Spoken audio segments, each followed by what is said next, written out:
This quarter, the end of this quarter, we could maybe see something happening in Washington, D.C. that gives us a little sense of confidence. But everybody in Washington, D.C. knows what's got to happen. That is for certain. And we also know, everybody in Washington, D.C., what hasn't worked. Marsha Blackburn, she's a Republican out of Tennessee. She kind of reiterated some of these things. She said this. A good formula to remember: less regulation plus less taxation plus less litigation always equals more innovation and job creation. Yeah, that's about it. She just summed up what has to happen.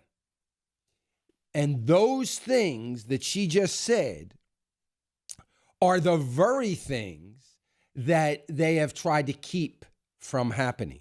She said this about more government. Listen.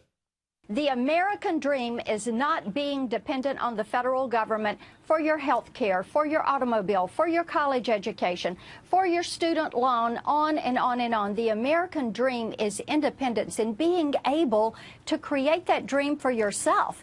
See, the idea here is a free market economy.